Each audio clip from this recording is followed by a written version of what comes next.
Good evening प्रिय विद्यार्थियों। आज मैं फिर आपके लिए लेकर आया हूँ सिंधु सभ्यता के अन्य जो शेष बचे हुए भाग थे उनके बारे में हम अध्ययन शुरू करते हैं। तो जैसा कि हमने पिछले वीडियो के अंदर सिंधु सभ्यता को 4 भागों के अंदर बांट दिया था और उन 4 भागों में से हमने 3 भाग, जिसमें सिंधु सभ्यता का परिचय, सिंधु सभ्यता का नामकरण एंड सिंधु सभ्यता के प्रमुख स्थल, इन तीनों का अध्ययन हमने विस्तार से कर लिया था।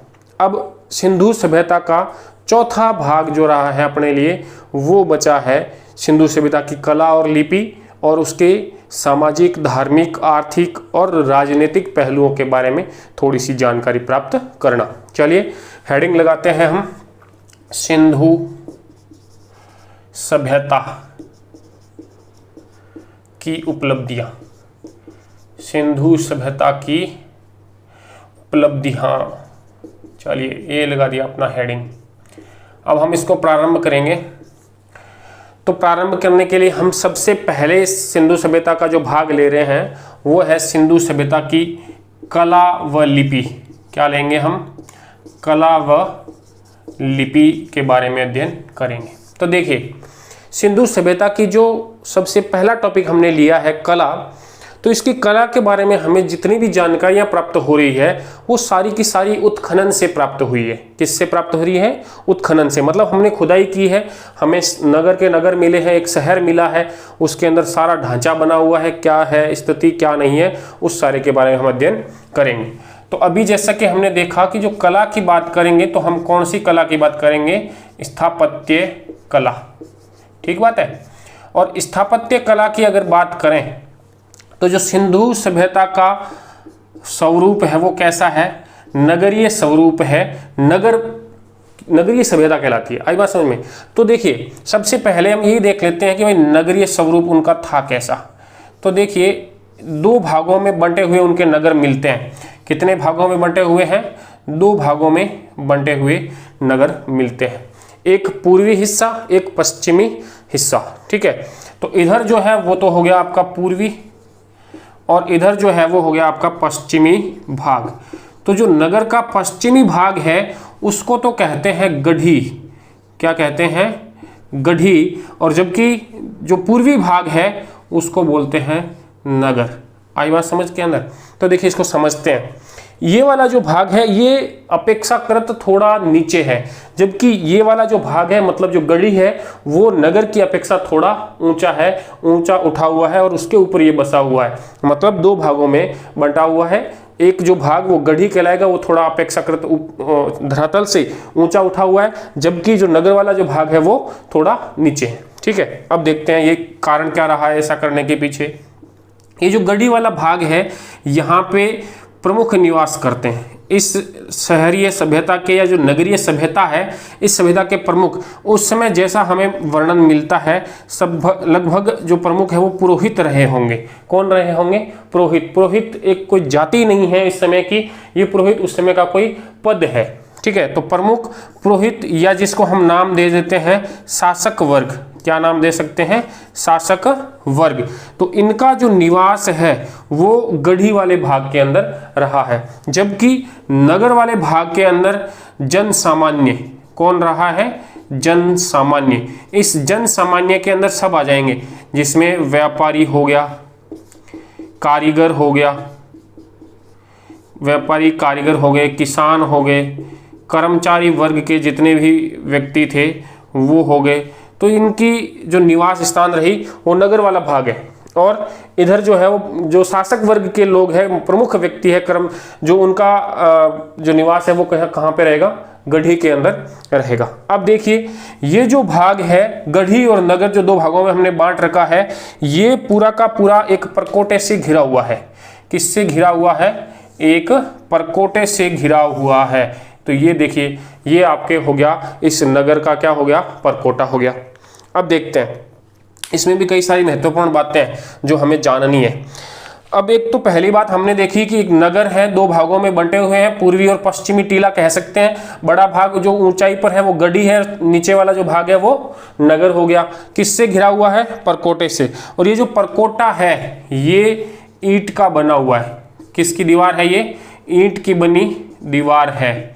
अब यहां से एक प्रश्न आया हुआ है, कंपटीशन एग्जाम में पूछा हुआ है, आपके लिए भी इंपॉर्टेंट बनता है कि देखिए ये जो है इसमें जो ईंट लगी हुई है वो 10 बाई 20 बाई 40 सेमी जो माप है, इस नाप की ईंट है। इसके अंदर 10 बाई 20 बाई 40 सेंटीमीटर लंबाई, चौड़ाई और ऊंचाई। आई बात समझ में?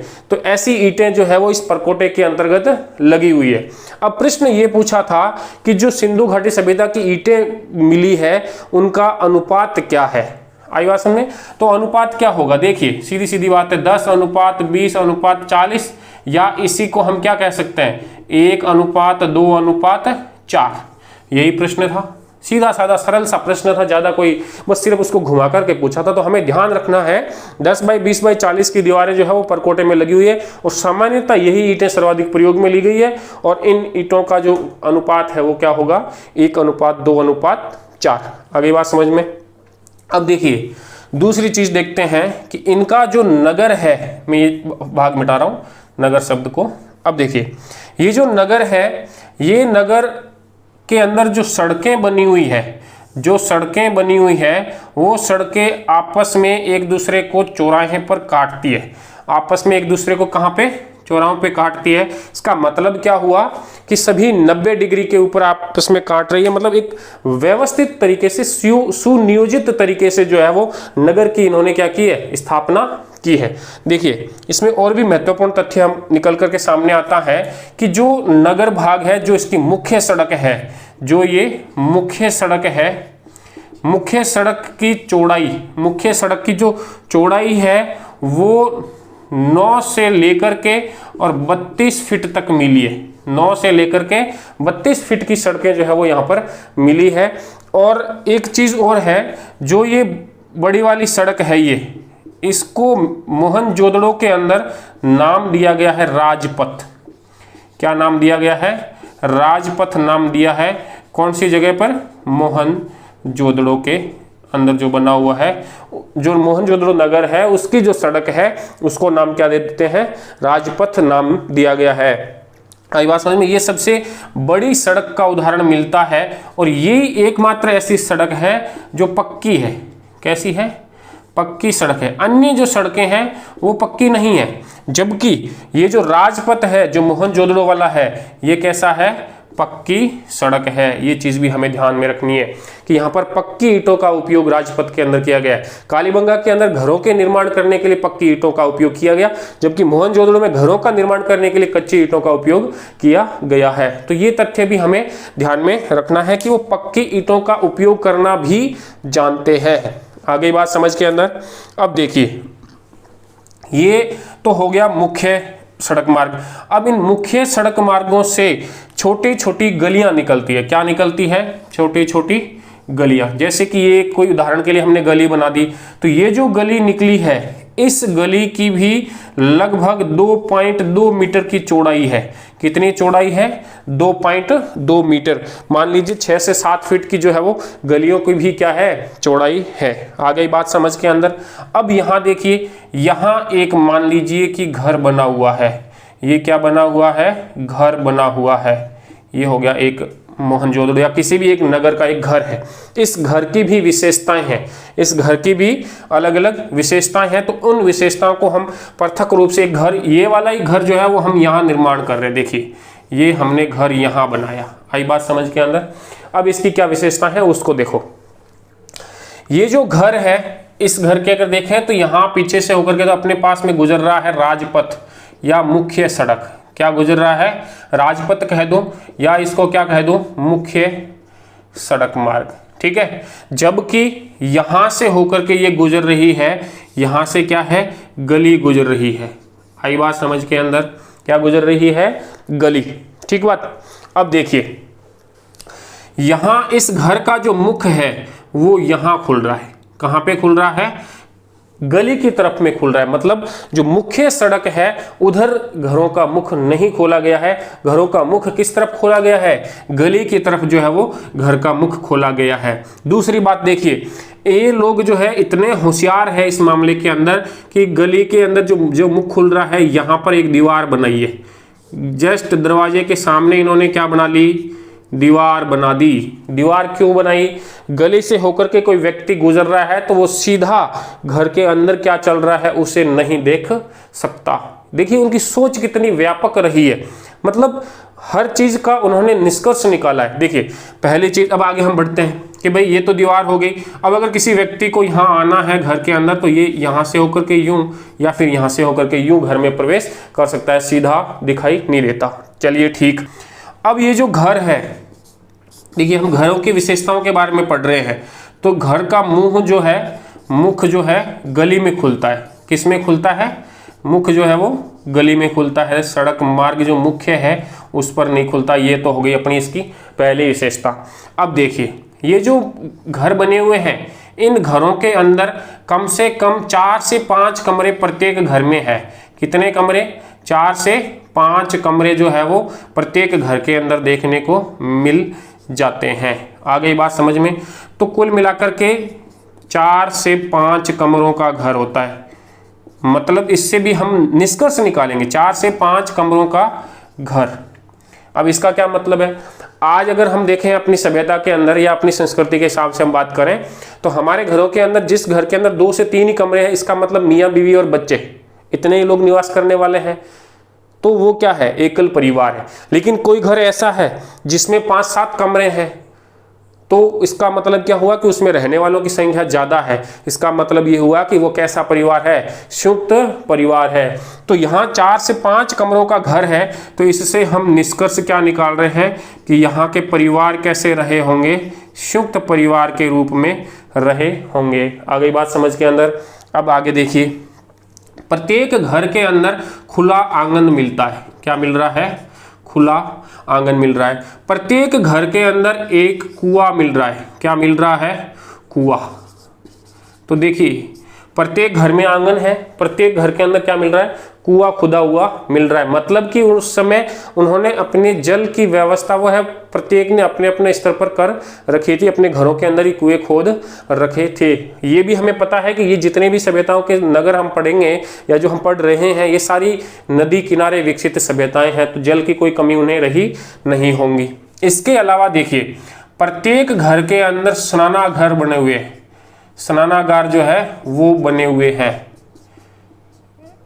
अब यहां से सबसे इंपॉर्टेंट चीज शुरू होती है, प्रत्येक घर के अंदर स्नानागार बने हुए हैं। अगर हम आज की स्थिति की बात करें, हमारे ग्रामीण भारत के अंदर अगर बात करें, तो ऐसे कई घर हमें बहुतायत में देखने को मिल जाएंगे जहां पर स्नानागार या शौचालय नहीं है। और हमारे प्रधानमंत्री महोदय ने इसके लिए तो एक व्यापक रूप से अभियान भी चला रखा है, शौचालय बनाओ।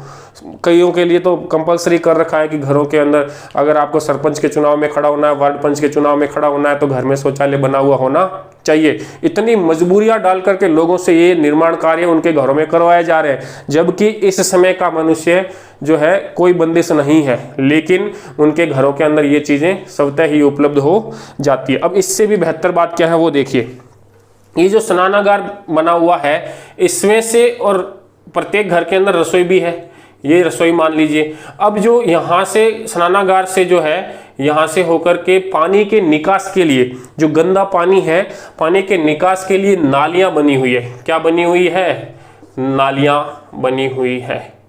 ये भी इम्पोर्टेंट बात है।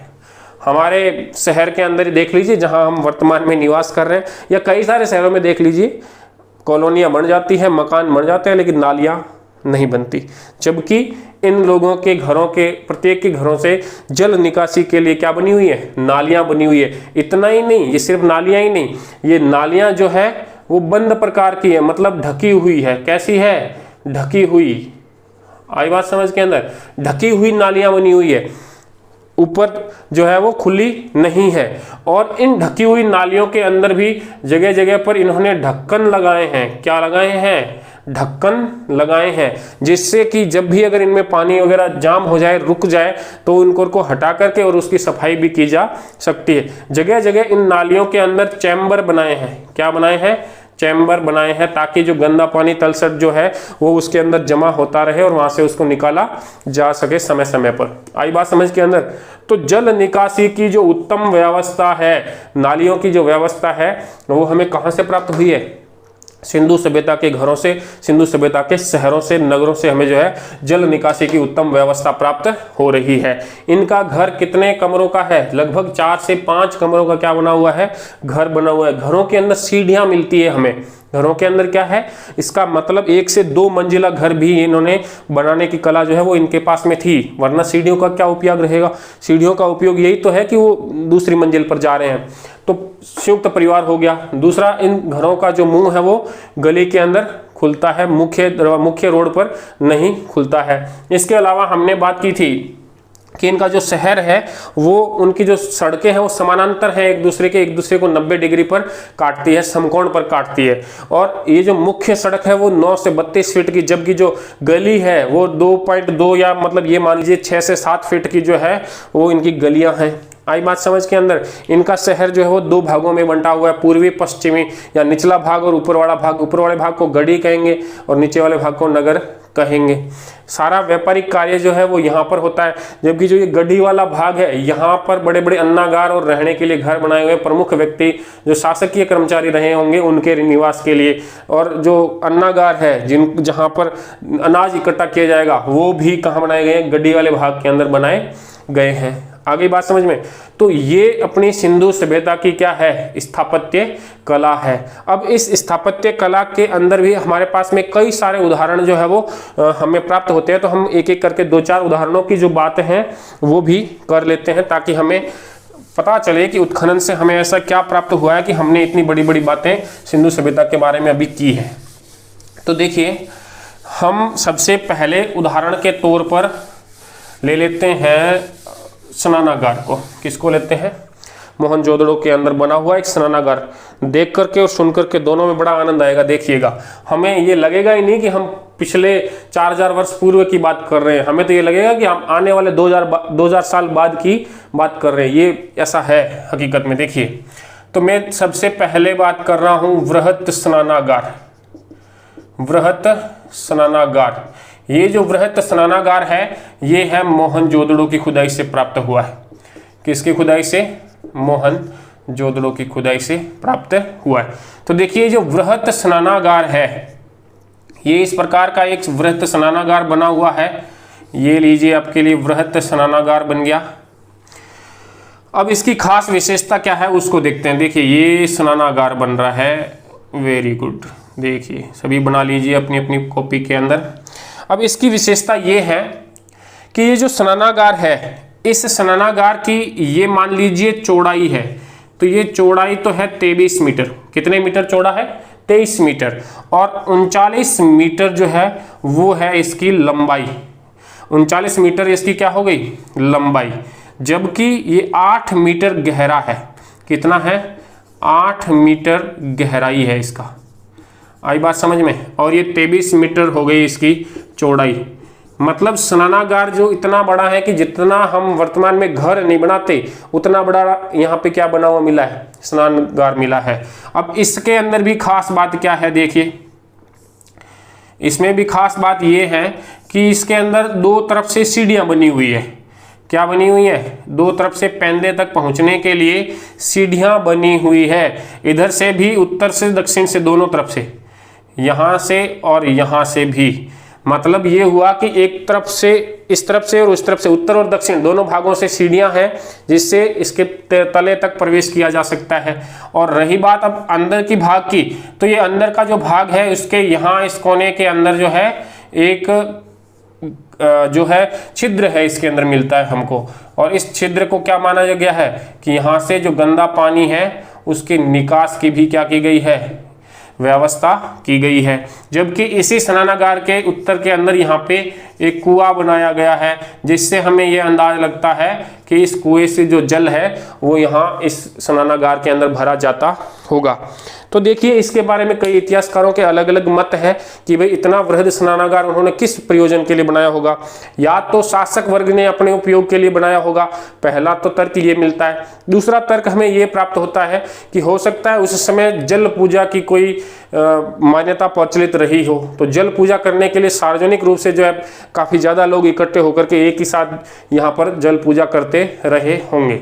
आई बात समझ के अंदर? तो ये 2 तर्क मिलते हैं, लेकिन ये चीज़ है कि ये जो वृहत स्नानागार है ये इनके स्थापत्य की अप्रतिम जानकारी हमें प्रदान करता है। आई बात समझ में।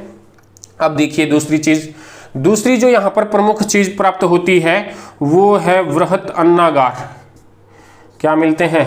वृहत अन्नागार। अन्नागार का मतलब अन्न को रखने की जगह, धान को रखने की जगह, अनाज रखने की जगह। तो वृहत अन्नागार जो है ये हमें हड़प्पा, कौन सी दो जगह है, एक तो हड़प्पा और एक मोहनजोदड़ो, दोनों जगहों से प्राप्त हुए। दोनों के बारे में बात कर लेते हैं। हड़प्पा और मोहनजोदड़ो दोनों जगह से जो है वो हमें वृहत अन्नागार प्राप्त हो रहे हैं। तो सबसे पहले अगर हम बात करें हड़प्पा के बारे में, तो हड़प्पा वाला जो अन्नागार है ये 55 बाई 43 मीटर का बना हुआ है। कितने मीटर का बना हुआ है? 55 बाई 43 मीटर की एक बहुत बड़ी इमारत है। लेकिन इसमें एक बात और है कि ये जो 55 बाई 43 की इमारत है ये दो भागों में बंटी हुई है। कितने भागों में है? दो भागों में विभक्त है ये। इसमें 6-6 की दो कतारें बनी हुई है जहां पे अन्नागार रखे हुए हैं, कक्ष बनाए हुए हैं। और ये जो 55 बाई 43 की ये है एक चबूतरे पर निर्मित है। किस पर निर्मित है? एक बड़ा चबूतरा बनाया गया है और उस चबूतरे के ऊपर निर्मित किया गया है। इसका भी कारण रहा है। देखिए ये जो अन्नागार बनाया इसका जो मुंह है वो नदी की तरफ खुलता है, रावी नदी के किनारे है ये हड़प्पा। कौन सी नदी है? यहाँ नदी है रावी नदी। ठीक है, तो ये जो नदी है इस नदी का पानी इस अन्नागार के अंदर प्रवेश नहीं करे, इस वजह से इन्होंने क्या किया, इन्होंने अन्नागार को थोड़ा ऊंचाई ले ली, इसकी हाइट में ले लिया। नीचे क्या बनाया? चबूतरा बनाया और उस चबूतरे के ऊपर क्या बनाया? ये इतनी बड़ी इमारत की संरचना का निर्माण किया। आगे बात समझ के अंदर। जबकि जो मोहनजोदड़ो है यहाँ पर जो अन्नागार मिला है, मोहनजोदड़ो का जो अन्नागार है उसकी चौड़ाई और लंबाई के बारे में बात करें हम तो ये लगभग 45.71 गुणा 15.23 15.23 मीटर। आप लोग ऐसा कीजिए, इसको दशमलव के आगे ना याद रखें तो भी चलेगा। 15 बाई 45 की एक आकृति है, 15 बाई 45 की आकृति है मोहनजोदड़ो का अन्नागार। और ये पूरा एक ही इमारत है, दो भागों में विभक्त नहीं है। इसलिए ये जो इमारत है मोहनजोदड़ो का वृहत अन्नागार, ये इस सभ्यता की सबसे बड़ी इमारतीय संरचना मानी जाती है। सबसे बड़ी इमारतीय संरचना जो है वो ये है, सबसे बड़ी इमारतीय संरचना। आई बात समझ में। ये प्रश्न भी पूछा हुआ है, सबसे बड़ी इमारतीय संरचना कौन सी हो गई? मोहनजोदड़ो का वृहत स्नानागार। आई बात समझ के अंदर। तो कुल मिलाकर के हमने देखा वृहत स्नानागार कहाँ था? मोहनजोदड़ो के अंदर था। और ये एक बड़ा कुंड है पानी का जिसमें पानी भरा जाता था, निकासी के लिए भी व्यवस्था है, पानी डालने के लिए व्यवस्था है, अंदर जाने बाहर लेने आने के लिए सीढ़ियों की व्यवस्था मिलती है। इसके अलावा हमने देखा था वृहत अन्नागार। वृहत अन्नागार हमें दो जगहों से प्राप्त हो रहे हैं, हड़प्पा और मोहनजोदड़ो से। जो हड़प्पा से प्राप्त हो रहा है वो 55 बाई 43 मीटर का है, लेकिन दो भागों में बंटा हुआ है। एक चबूतरे के ऊपर बना हुआ है रावी नदी के पानी को अंदर आने से रोकने के लिए। जबकि मोहनजोदड़ो का जो अन्नागार है वो 45.71 बाई जो 15.23 मीटर का बना हुआ है। यह इस सभ्यता की सबसे बड़ी इमारतीय संरचना मानी जाती है। यह भी अन्नागार है, यहाँ पे भी अन्न अनाज वगैरह है जो है वो संग्रहित करके रखे जाते थे। आगे बात समझ के अंदर। ये दो तो अपने बड़ी बड़ी इमारतें हो गई। इसके अलावा भी स्थापत्य के क्षेत्र में सिंधु सभ्यता के कई सारे उत्खनन हुए हैं और उनसे हमें कई सारे प्रमाण जो है वो प्राप्त होते हैं। तो उन प्रमाणों के अंदर अगर हम देखें, बात करें तो एक और चीज हमें मिल जाती है और वो है विशाल जलाशय। क्या मिलेगा हमें? विशाल जलाशय। जलाशय का मतलब तालाब हो गया जहां पे पानी संग्रहित किया जा सके, बारिश के पानी को इकट्ठा किया जा सके। तो उन्हें उस समय जल का संरक्षण करने का भी अनुभव था। ये बहुत वजन वाली बात है। इतने वर्ष पहले जल का संरक्षण करने की बात यहाँ का हमें उदाहरण मिल रहा है विशाल जलाशय बनाने का। और ये हमें प्राप्त हुआ है धोलावीरा से। कहाँ से प्राप्त हुआ है विशाल जलाशय? विशाल जलाशय धोलावीरा से जो है वो हमें मिल रहा है। अब देखिए ये जो विशाल जलाशय मिला है ये लगभग 95 मीटर लंबा है।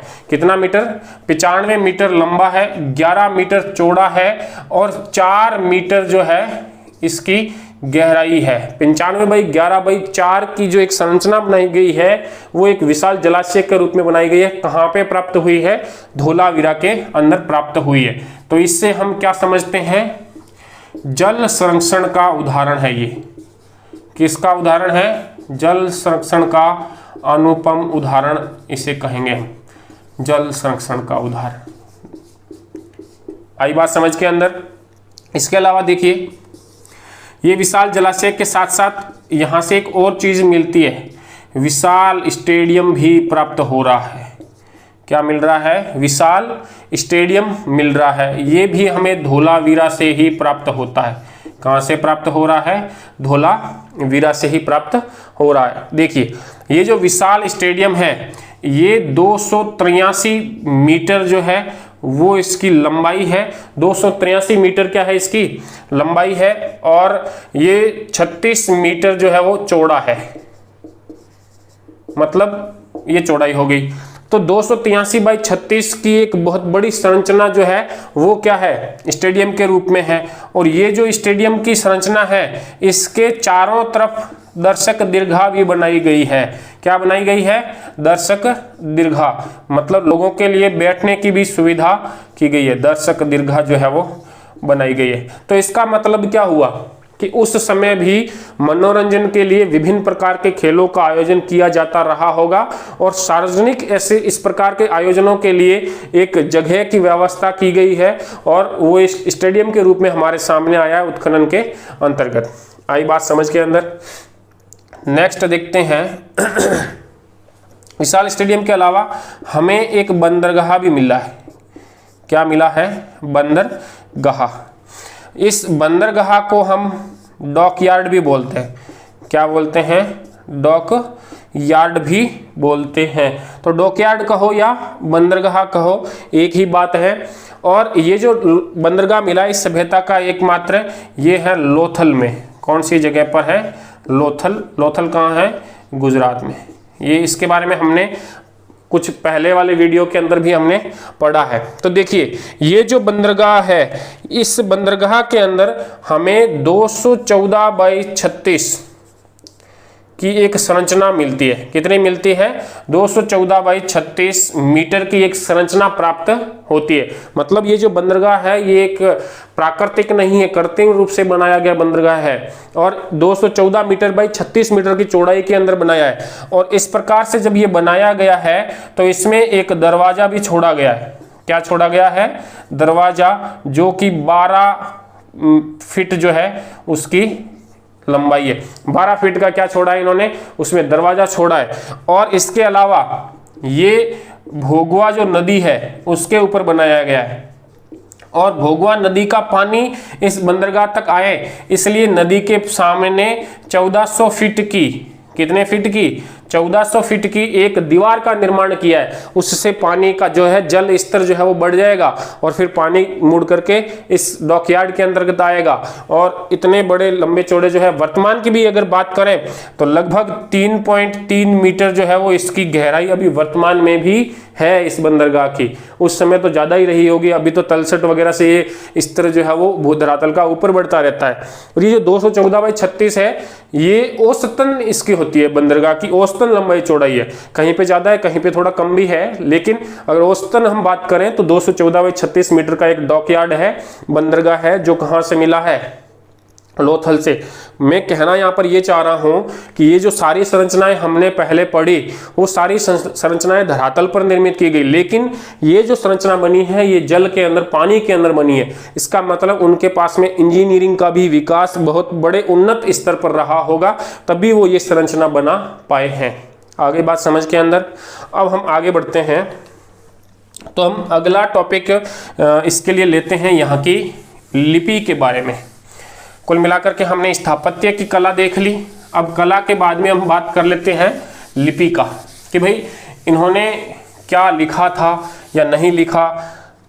हालांकि इन्होंने लिपि का प्रयोग किया है, इन्होंने लिखने की भी कोशिश करी है, उसके हमें प्रमाण भी मिलते हैं, लेकिन दुखद बात यह है कि अभी तक इस लिपि को पढ़ा नहीं जा सका है। इसीलिए तो हमने इस भाग को जो हम पढ़ रहे हैं उसे आद्य ऐतिहासिक काल में रखा गया है कि इसके पुरातात्विक स्रोत तो अपने पास उपलब्ध है, लेकिन अपने पास में लिखित स्रोत जो है वो उपलब्ध है, लेकिन उनको पढ़ा नहीं जा सका। आई बात समझ में?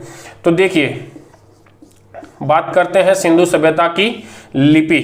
तो ये जो लिपि है इसको कहते हैं भाव चित्रात्मक लिपि। क्या कहेंगे? भाव चित्रात्मक या चित्राक्षर लिपि। चित्राक्षर लिपि। आई बात समझ में? क्यों कहते हैं? देखिए, इनके पास में कोई वर्ण या स्वर या व्यंजन इस प्रकार की सुविधा नहीं है। इन्होंने अपनी बात को लिखने के लिए चित्रों का सहारा लिया है, अपने भावों को व्यक्त करा है। तो इसलिए भावों को व्यक्त किसके माध्यम से कर रहे हैं? चित्रों के माध्यम से। तो लिपि का नाम हमने क्या दिया? भाव चित्रात्मक लिपि, या चित्र के तरीके से अक्षर बना करके जो लिपि बनाएगी तो हमने क्या कह दिया उसको? चित्राक्षर लिपि। ठीक है बात? अब देखिए, ये जो लिपि है इसे अभी तक पढ़ा नहीं जा सका, इसे पढ़ा नहीं जा सका है। आई बात समझ में? इसको हमने अभी पढ़ा नहीं है।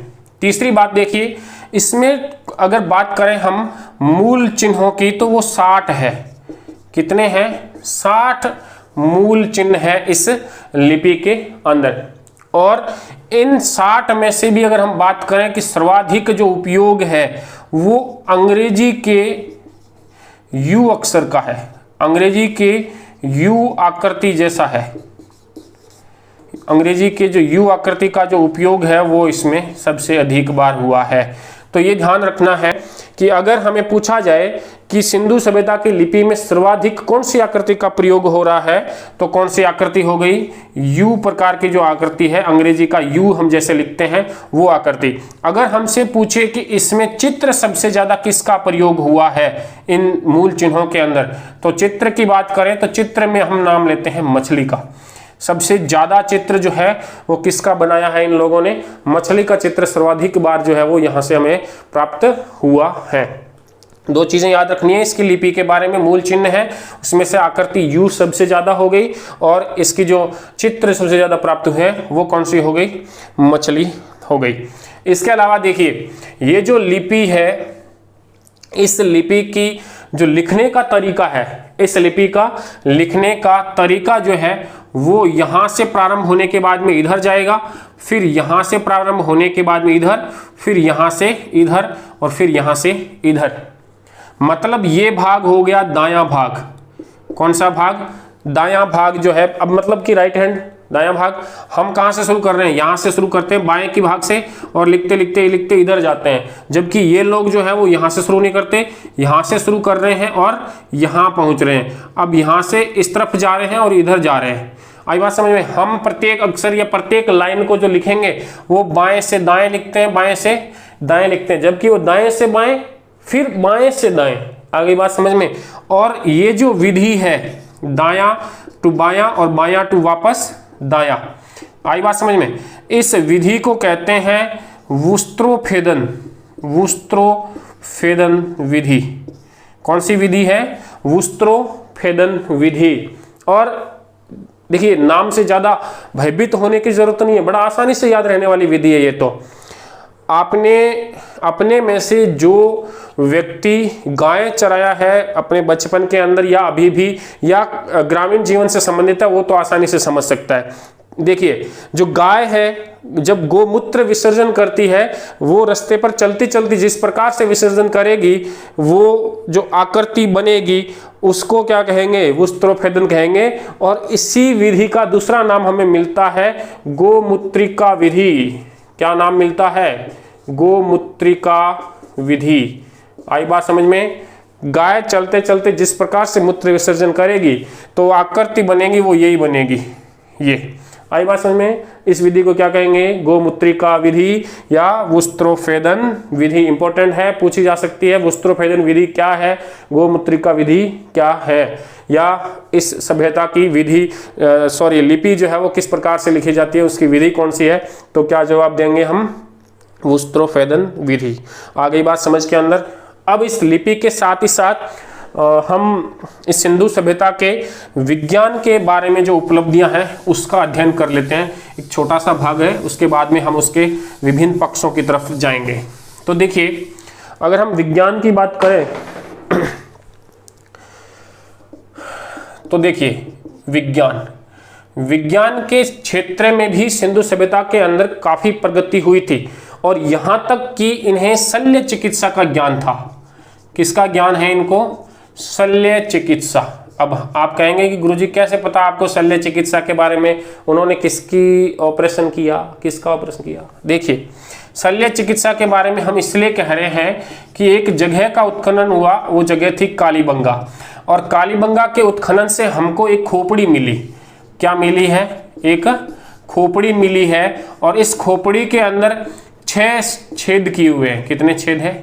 6 छिद्र किए हुए हैं खोपड़ी के अंदर। इस प्रकार की खोपड़ी जो है वो हमें प्राप्त हुई है, और सिर के अंदर जो मस्तिष्क ज्वर होता है उसके इलाज करने के लिए सिर में जो छिद्र किए जाते हैं उसका प्रमाण हमें इस खोपड़ी से मिलता है। आई बात समझ में? इसका मतलब क्या हुआ कि यहाँ शल्य चिकित्सा का ज्ञान भी उपलब्ध रहा होगा। पहली बात तो ये हो गई। दूसरी बात देखिए, इन लोगों को धातु कर्म विधि का पता था। धातु कर्म विधि का प्रयोग जानते थे या करते थे। देखिए, हमें कैसे पता चलेगा? शुरुआत में ही पाठ को जब हमने स्टार्ट किया तभी हमने कहा था कि ये कांस्य युगीन सभ्यता है। कौन सी सभ्यता है? कांस्य। लेकिन हमने ये भी कहा था कि मनुष्य ने सबसे पहले जिस धातु का उपयोग किया वो था तांबा। कौन सा उपयोग किया? इन्होंने तांबे का उपयोग किया था। आगे बात समझ में? तो तांबे के साथ में इन्होंने क्या मिलाया? टिन मिलाया, तब जाकर के इनको क्या मिला? कांस्य मिला, और इसीलिए हम इसकी सभ्यता को क्या कहते हैं? कांस्य युगीन सभ्यता के नाम से जानते हैं। तो तांबे को और टिन को मिलाना ये क्या कहलाएगा? धातु कर्म विधि कहलाएगी। आई बात समझ के अंदर। इसके अलावा देखिए, कई सारे इनके द्वारा कारखाने मिलते हैं, जैसे मन का बनाने का कारखाना, तो वो भी एक प्रयोग है, प्रयोग के द्वारा बनाया गया एक कारखाना है। वो भी किससे साबित हो रहा है? विज्ञान की तरफ इशारा कर रहा है। तो कुल मिलाकर के हम ये कह सकते हैं कि विज्ञान के क्षेत्र में भी सिंधु सभ्यता के निवासियों ने काफी अच्छी जो है वो प्रगति कर ली थी। आई बात समझ के अंदर। तो हमने देखिए अभी तक स्थापत्य कला के बारे में देखा, स्थापत्य कला में उनका नगर नियोजन देखा, उनका घर किस प्रकार से बना हुआ था वो चीज़ें, नालियाँ क्या थी, जल निकासी की व्यवस्था क्या थी, वो चीज़ें हमने देखी। उसके बाद अगर हम आगे बढ़े तो हमने कुछ उदाहरण देखे, जिसमें वृहत स्नानागार आया, मोहनजोदड़ो के अंदर अन्नागार आया, हड़प्पा और मोहनजोदड़ो के अंदर। मोहनजोदड़ो की जो अन्नागार है वो इमारती संरचना में सबसे बड़ी इमारत है।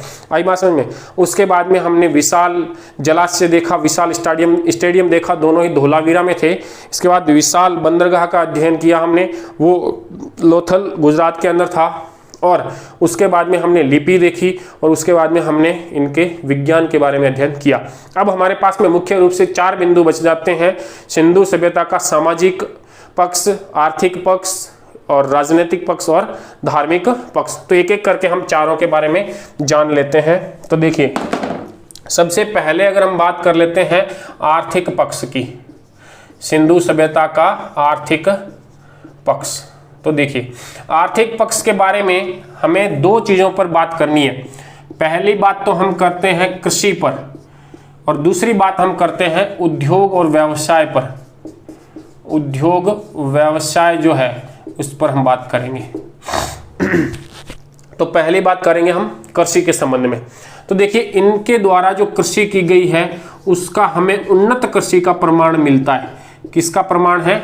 उन्नत कृषि का प्रमाण। देखिए, उन्नत कृषि का प्रमाण कैसे मिला? हमने पढ़ा था कि इन्होंने बड़े बड़े अन्नागार बनाए हैं। क्या बनाए हैं? अन्नागार बनाए हैं। अन्नागार कोई क्यों बनाएगा? अगर हमने अपने खेत से 2 क्विंटल अनाज पैदा किया और 12 महीने की अगली बार जब हम वापस उसी अनाज को उगाएंगे तब तक की हमारी जो ज़रूरत है वो 2 क्विंटल है, तो हमें अन्नागार की कोई ज़रूरत नहीं है, क्योंकि हमारे पास में एक्स्ट्रा फसल है ही नहीं, एक्स्ट्रा उत्पादन है ही नहीं, जिसको हम कहते हैं अधिशेष उत्पादन या सरप्लस प्रोडक्शन। आई बात समझ के अंदर? तो जो अधिशेष उत्पादन था, इसीलिए तो अन्नागार बनाया। तो अन्नागार क्यों बनाया था? अधिशेष उत्पादन। आई बात समझ में? अधिशेष उत्पादन कब होएगा? जब कृषि कैसी होगी? उन्नत प्रकार की होगी।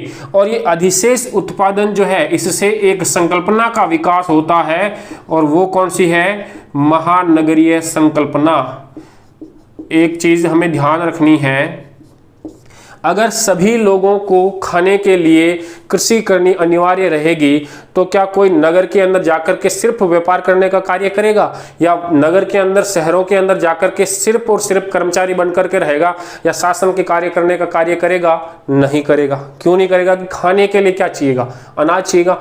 अगर अधिक मात्रा में अनाज उत्पन्न होकर के बाजार में आता है, और फिर उसके आधार पर कई सारे जो लोग हैं वो अपना जीवन यापन करते हैं, वो अन्य कार्यों में व्यस्त होते हैं, तो वो कल्पना क्या कहलाती है? महानगरीय कल्पना कहलाती है। मतलब एक महानगर बनने के लिए या एक नगर स्थापित होने के लिए सबसे ज्यादा जरूरी चीज है अधिशेष उत्पादन, सरप्लस प्रोडक्शन। और वो कब हो सकता है? उन्नत कृषि का प्रमाण, उन्नत कृषि हो तब जाकर के वो होगा। तो हमें ये पता है कि नगरीय सभ्यता थी, इसका मतलब वहां की कृषि भी किस प्रकार की थी? उन्नत प्रकार की थी। पहली चीज तो ये उन्नत कृषि का प्रमाण क्या हो गया? अन्नागार। दूसरा प्रमाण देखिए, दूसरा प्रमाण मिलता है जुते हुए खेत। हमें कालीबंगा के उत्खनन से, किसके उत्खनन से? कालीबंगा के उत्खनन से एक जुते हुए खेत का प्रमाण मिला है। और ये जो खेत है वो भी दोहरा जुता हुआ है। खेत किस प्रकार से जुता हुआ है? दोहरा। दोहरे खेत का जुता होने का मतलब देखिए, जैसे कि ये खेत है, इस खेत के अंदर एक फसल तो इस प्रकार से क्यारी के बना करके इस प्रकार से बोई गई है, और जो दूसरी फसल है वो इस प्रकार से बोई गई है। इसका मतलब एक ही साथ जो है वो दो फसलों का उत्पादन ले रहे हैं। तो कुल मिलाकर के बात ये हुई कि दोहरे जुते हुए खेत जो है वो मिल रहे हैं। कहाँ से मिल रहे हैं? कालीबंगा के उत्खनन से मिल रहे हैं। ये भी किसका प्रमाण है? उन्नत कृषि का प्रमाण है। इसके अलावा देखिए, हमें विभिन्न अनाजों का क्या मिला है? साक्ष्य मिला है। जैसे कि अगर हम बात करें तो हमें मिला है गेहूं, जौ, ज्वार, चावल, कपास, मटर, दाल, रागी। ये विभिन्न फसलें हैं। इन फसलों का हमें क्या मिलता है? सिंधु सभ्यता के उत्खनन से, विभिन्न शहरों के उत्खनन से इन सभी जो फसलें हैं इनके साक्ष्य हमें प्राप्त होते हैं। तो हम कह सकते हैं कि उस समय की जो कृषि व्यवस्था है वो अपने उन्नत स्वरूप में रही थी। इस वजह से ये जो सभ्यता है वो नगरीय सभ्यता बनी, और इसका फलने फूलने में जो है वो कृषि का बड़ा ही महत्वपूर्ण योगदान रहा है। आई बात समझ में? अब हम सेकंड लेते हैं इसका, उद्योग और व्यवसाय। तो देखिए यहाँ पर उद्योग और व्यवसाय बड़ी अच्छी स्थिति के अंदर था। इस संबंध में हमें कुछ प्रमाण मिले। तो पहला तो देखिए कि यहाँ से विदेश व्यापार होता था। क्या होता था? यहाँ से विदेश व्यापार। अब हम विदेश व्यापार को कैसे साबित कर सकते हैं? तो देखिए, विदेश व्यापार के अंदर हमें ये प्रमाण मिलते हैं कि लोथल जो बंदरगाह है, लोथल बंदरगाह से मिस्र व मेसोपोटामिया की मुहरें मिली है। किसकी मिली है? मिस्र व मेसोपोटामिया की मुहरें कहाँ से मिल रही है? लोथल से प्राप्त हुई है। इसका मतलब ये हुआ कि वहां से जो सामान आया है, जिस पर मुहर लगी हुई है, मेसोपोटामिया या मिस्र से जो आया, जो इसकी समकालीन सभ्यताएं थी, तो वो सामान जब यहाँ पहुंचा है तो वो यहाँ रहा और हमें उत्खनन से प्राप्त हुआ है। कहाँ से? लोथल से। तो हम क्या कहते हैं? विदेश व्यापार हुआ है। जबकि मेसोपोटामिया के अंदर भी एक अभिलेख मिला है। क्या मिला है? अभिलेख।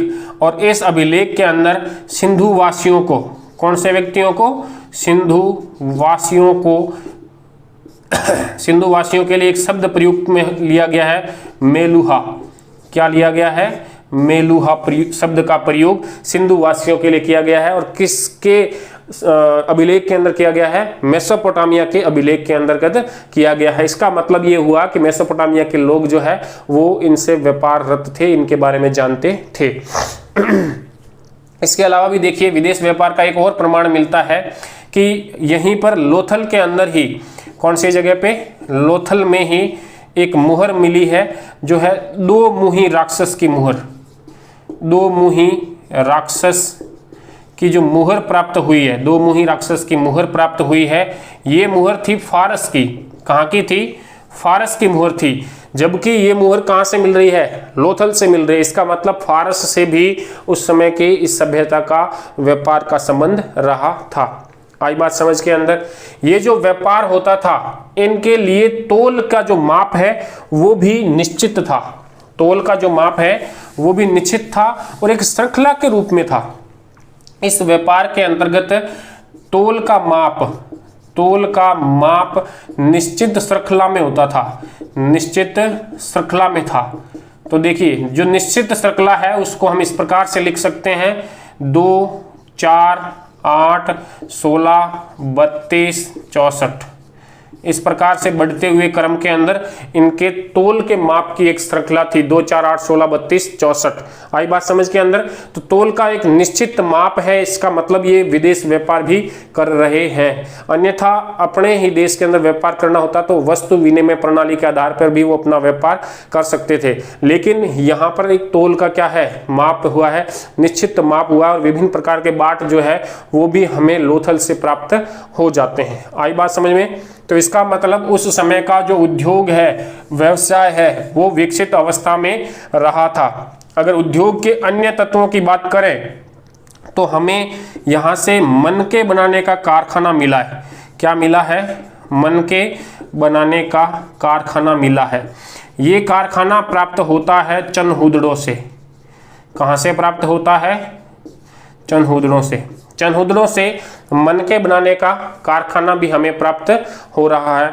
तो ये भी उद्योग व्यवसाय की ओर संकेत करता है। इसके अलावा देखिए, यहाँ से हमें प्राप्त होते हैं मृदभांड। क्या प्राप्त होते हैं? मृदभांड। गेरुए रंग के मृदभांड प्राप्त हो रहे हैं।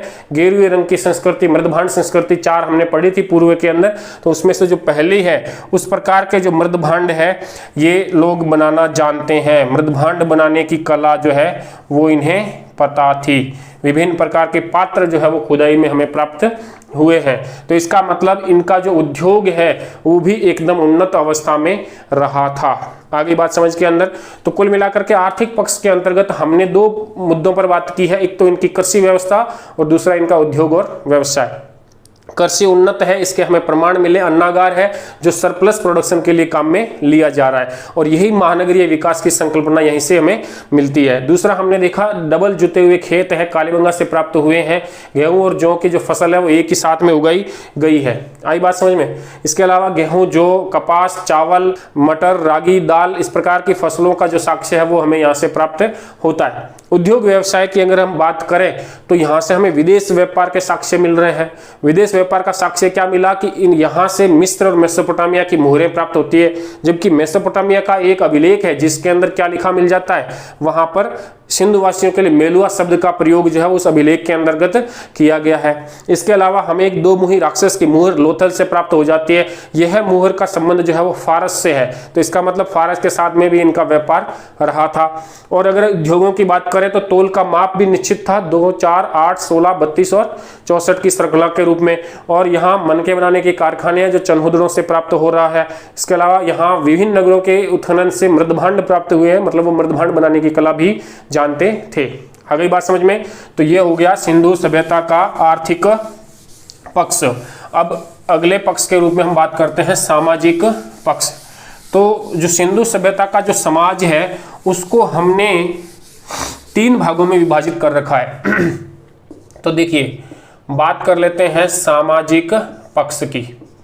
तो सामाजिक पक्ष के अंदर हम बात करें तो हमने समाज 3 भाग में बांटा है। समाज 3 भागों में वर्गीकृत करते हैं हम लोग।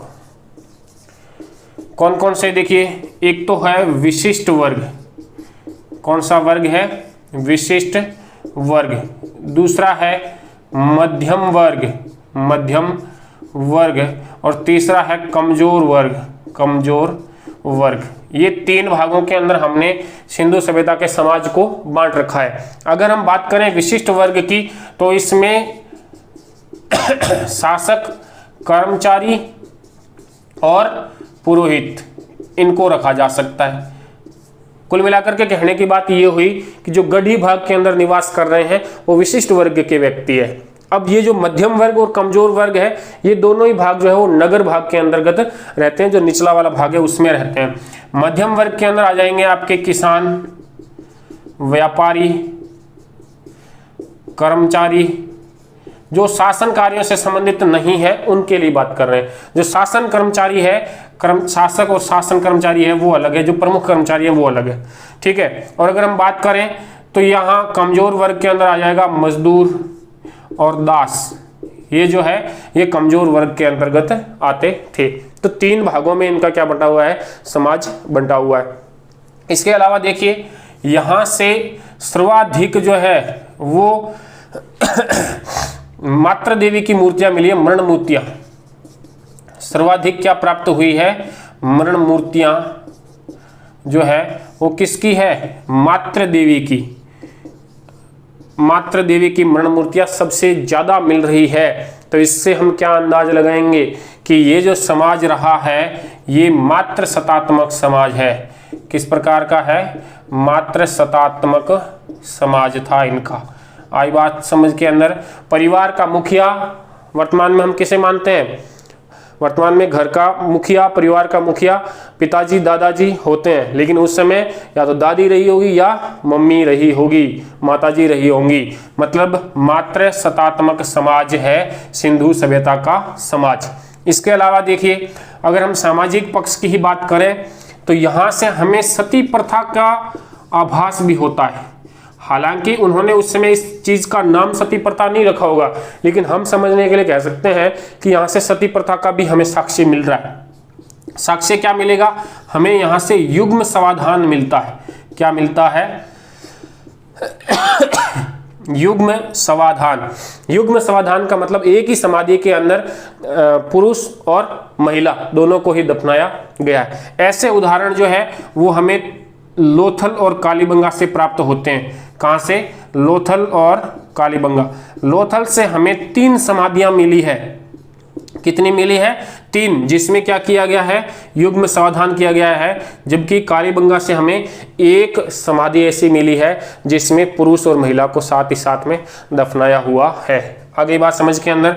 तो लोथल और कालीबंगा से हमें साक्ष्य मिल रहे हैं युग्म समाधान के, और युग्म समाधान से हम अंदाज लगा रहे हैं, अनुमान लगा रहे हैं कि उस समय सती प्रथा या पति की मृत्यु के पश्चात अब उनकी जो पत्नी है वो भी उनके साथ में ही मृत्यु को प्राप्त हो जाती थी, ऐसी प्रथा रही होंगी। आई बात समझ के अंदर। तो सती प्रथा का भी हमें साक्ष्य यहाँ से मिल रहा है। सर्वाधिक मरण मूर्तियां मात्र देवी की थी, इसलिए हम कहते हैं कि ये समाज किस प्रकार का था, मात्र सतात्मक समाज था। समाज कितने भागों में बंटा हुआ था, 3 भागों में बंटा हुआ था, विशिष्ट वर्ग, मध्यम वर्ग और कमजोर वर्ग के अंतर्गत। आई बात समझ में। खान पान के लिए शाकाहारी और मांसाहारी दोनों प्रकार के हमें साक्ष्य मिल रहे हैं, शाकाहारी के रूप में भी और मांसाहारी के रूप में भी। शाकाहारी के रूप में हम कहते हैं कि हमें अनाज विभिन्न प्रकार के प्राप्त हुए हैं, कृषि करते थे वो लोग। जबकि मांसाहारी के लिए हम कह सकते हैं कि ये लोग जो है इनके जो घरों के अंदर जो चूल्हे मिले हैं उनसे भी पशुओं की हड्डियां प्राप्त हुई है, तो हम ये कह सकते हैं कि वो खाने के लिए मांस का भी प्रयोग करते होंगे। आई बात समझ में। तो ये हुआ सिंधु सभ्यता का सामाजिक पक्ष। महिलाएं और पुरुष जो है वो सौंदर्य का प्रसाधनों का भी प्रयोग किया करते थे। यहाँ से हमें विभिन्न सौंदर्य प्रसाधनों की जो है वो प्राप्ति होती है साक्ष्य के रूप में। यहाँ तक कि लिपस्टिक प्राप्त होती है महिलाओं की। हाँ, वेरी गुड, यही बात है, हकीकत है ये। लिपस्टिक भी प्राप्त हो रही है यहीं से। अब देखिए हम आगे बढ़ते हैं, बात करते हैं राजनीतिक पक्ष की। कौन से पक्ष की, सिंधु सभ्यता का राजनीतिक पक्ष। तो इस बारे में हम सिर्फ 2 बातें ध्यान में रखते हैं। पहली बात तो ये कि हमें राजनीतिक पक्ष की स्पष्ट जानकारी नहीं मिलती, क्योंकि अभी तक हमने इनका जो लेख है, जो लिपि है, उसको पढ़ नहीं पाए हैं, उसकी में सफलता प्राप्त नहीं हुई है। ठीक है, पहली चीज। दूसरी चीज, यहां से जो हम उत्खनन कर रहे हैं उस उत्खनन के अंदर शस्त्र जो है वो अधिक मात्रा में नहीं मिले हैं। शस्त्रों की अधिकता नहीं है, शस्त्रों की अधिकता नहीं, तो इससे हम क्या निष्कर्ष निकालेंगे कि युद्ध नहीं होते थे, युद्ध नहीं होते थे। व्यापक रूप से जो युद्ध होते हैं विभिन्न राज्यों के बीच में या जनों के बीच में, जनपदों के बीच में हुए थे प्राचीन समय में, तो सिंधु सभ्यता में ऐसा हमें प्रमाण नहीं मिलता है कि एक ही साथ में ज़्यादा शस्त्र प्राप्त हुए हो या अन्य मारकाट के विभिन्न लक्षण मिले हों, एक साथ कई सारे समाधान मिले हों, ऐसा साक्ष्य नहीं, बहुतायत से प्राप्त नहीं होता है, इसलिए बड़े युद्ध नहीं होने की आशंका जाहिर की जाती है। इसके अलावा एक चीज यहाँ पे तय है कि यहाँ पर व्यवस्थित नगर पालिका प्रशासन होता था, व्यवस्थित नगर पालिका प्रशासन था, ये बात तो तय है, क्योंकि हमने सबसे पहले जिस प्रकार से नगर नियोजन पढ़ा है, इस प्रकार का नगर नियोजन एक व्यवस्थित नगरपालिका प्रशासन के द्वारा ही संचालित किया जा सकता था। तो इस राजनीतिक पक्ष की अगर हम बात कर रहे थे तो उसके अंदर हमें ये स्पष्ट पता नहीं चल पा रहा है कि ये राजनीतिक पक्ष में क्या रहा होगा, शासक कौन हुआ होगा, क्या तरीका हुआ होगा। उसके बाद उत्खनन से शस्त्रों की अधिकता नहीं मिली, इसका मतलब उनके बीच में व्यापक रूप से युद्ध भी नहीं हुआ करते थे। लेकिन हमें जो जानकारी मिल रही है कि यहाँ पे व्यवस्थित नगरपालिका प्रशासन था, क्योंकि जो नगर नियोजन हमने पढ़ा है वैसा इस प्रशासन के बिना संभव नहीं था। आगे बात समझ में। अब हम लेते हैं इसका अंतिम बिंदु, धार्मिक पक्ष। तो देखिए सीधी सीधी बात यह है कि सिंधु सभ्यता के लोग धार्मिक मान्यता के रूप में उस शक्ति को मानते थे जो शक्ति उनके लिए डरावनी होती थी। आई बात समझ में। जैसे कि बादल गरजा तो बादल को मान लिया, बरसात ज्यादा हुई तो पानी को, मेघ को अपना देवता मान लिया, आंधी आई तो आंधी और तूफान को अपना देवता मान लिया, या वृक्षों के अंदर जो है वो उन्होंने देवताओं के निवास को मान लिया था। तो हम कह सकते हैं कि इनके धार्मिक पक्ष के रूप में ये जल पूजा करते थे। कौन सी पूजा कर रहे हैं? जल पूजा कर रहे हैं। ये लोग वायु पूजा भी कर रहे हैं, ये लोग वृक्ष पूजा भी कर रहे हैं, ये लोग पशु पूजा भी कर रहे हैं। हमें कुबड़दार बेल के जो मुहरे हैं और उसकी जो आकृतियां हैं वो कई जगहों से प्राप्त होती है। एक सिंग वाले जो बेल है उनकी आकृतियां भी हमें कई जगहों से प्राप्त हो रही है। तो हम इसका भी अंदाज लगाते हैं कि ये पशु पूजा भी करते थे। वृक्ष पूजा भी है, एक वृक्ष दिखाया गया है, एक महिला है और उसके गर्भ से एक वृक्ष को बाहर निकालते दिया हुआ, जो उसको हम एक प्रकृति की संरचना मान सकते हैं, प्रकृति की जो उत्पत्ति है उस प्रकार का उन्होंने बताया है। योगी की मूर्ति प्राप्त हुई है, ध्यान मुद्रा के अंदर बैठी हुई योगी की मुद्रा जो है वो भी हमें यहाँ से मोहनजोदड़ो से प्राप्त हो रही है। जल पूजा और वायु पूजा भी है। इसके अलावा हमें विभिन्न सभ्यता के स्थलों से अग्नि वेदिकाएं प्राप्त हुई है, जो यज्ञ करने के लिए काम में ली जाती रही होगी। तो देखिए जो ये अग्नि वेदिकाएं हैं ये कहाँ कहाँ से प्राप्त हो रही है। एक तो स्थान है कालीबंगा, एक है लोथल, कालीबंगा, लोथल, बनवाली और राखीगढ़ी। ठीक है, कालीबंगा, लोथल, बनवाली और राखीगढ़ी, इन चारों जगहों से हमें क्या मिल रही है? अग्नि वेदिकाएं प्राप्त हो रही है। इसका मतलब ये हुआ कि अग्नि पूजा भी उस समय प्रचलित रही होंगी, या अग्नि को अन्य देवताओं की पूजा के लिए माध्यम के रूप में या मध्यस्थ के रूप में उन्होंने उपयोग किया होगा। आई बात समझ के अंदर। तो उस समय इनका धार्मिक पक्ष भी प्रचलित था। लेकिन यहाँ पर जो सबसे महत्वपूर्ण याद रखने वाली बात है वो ये है कि वर्तमान समाज में सिंधु सभ्यता की जो सबसे बड़ी देन है वह क्या है? धार्मिक पक्ष ही है। सिंधु सभ्यता की जो धार्मिक मान्यताएं थी वो वर्तमान समाज के अंदर भी सर्वाधिक प्रचलित है। आज भी ये सारी चीजें हमारे समाज में वैसी की वैसी प्रचलित है। ठीक है, आई बात समझ के अंदर। तो कुल मिलाकर के हमने सिंधु सभ्यता के विभिन्न भागों को देखा है, सिंधु सभ्यता की विभिन्न उपलब्धियों को पढ़ा है। हमने सिंधु सभ्यता के सबसे पहले परिचय प्राप्त किया, उसके बाद में हमने सिंधु सभ्यता का नामकरण किया था और सिंधु सभ्यता के विभिन्न स्थलों को पढ़ा था। और आज के वीडियो के अंदर हमने सिंधु सभ्यता के कला, लिपि और उसका स्थापत्य वगैरह प्लस हमने धार्मिक पक्ष, सामाजिक पक्ष, राजनीतिक पक्ष और आर्थिक पक्ष के बारे में चर्चा की है। तो इस प्रकार से सिंधु सभ्यता तक का अपना काल पूरा हो जाता है। और अब आगामी अपने पास में एक वीडियो इस पाठ का और बचा हुआ है, वो होगा वैदिक काल से लेकर के महाजनपद काल तक की भारत की उपलब्धियां। तो 1 घंटे का वीडियो लगभग और रहेगा, उसके बाद में अपनी ये जो इकाई है वो पूर्ण हो जाएगी। धन्यवाद।